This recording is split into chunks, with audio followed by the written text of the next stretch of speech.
This video is sponsored by LaunchTech USA, solutions with the power to perform fast and accurate OEM-level diagnostics and repair. Visit LaunchTechUSA.com to learn more.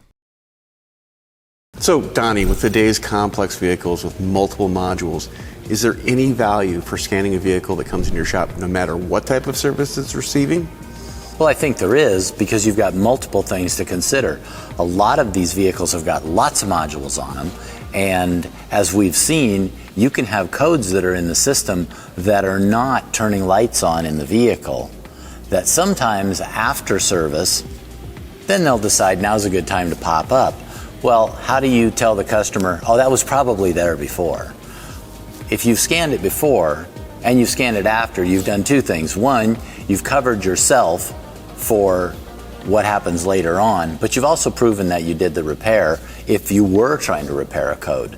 So it's good to know what's happening before and after, and that the vehicle's run all the tests it's supposed to run, and it's ready to run through all of the modes that it needs to run through once it gets out on the road.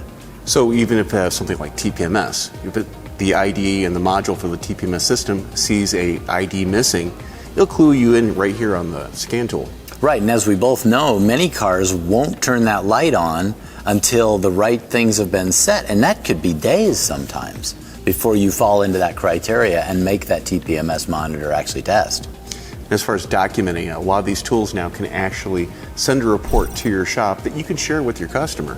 Yeah, this one's really slick. It will not only give you a report on the vehicle, but it will also do a breakout.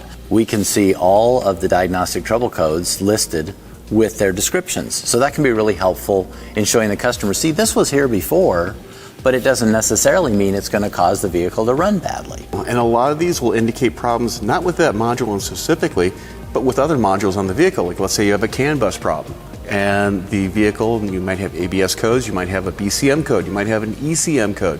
This will help you spot that problem a lot faster. Well, and to your point right here, we've got occupant classification system, which is the strain relief device in the seat to tell if there's somebody sitting in the seat, turn the airbag on or off. That's got a code in it. Well, guess what? That code doesn't have anything to do with the seat system. It has to do with I'm not getting a feed from the PCM because, well, I disconnected it. This is a huge value to the customer because it actually gives them a tangible report. Yeah, which is always so difficult when you're doing diagnostic work, trying to attach a dollar value to investigation so that they understand it. I mean, at that point, you switch from being a technician to a lawyer, and it's very stressful for them.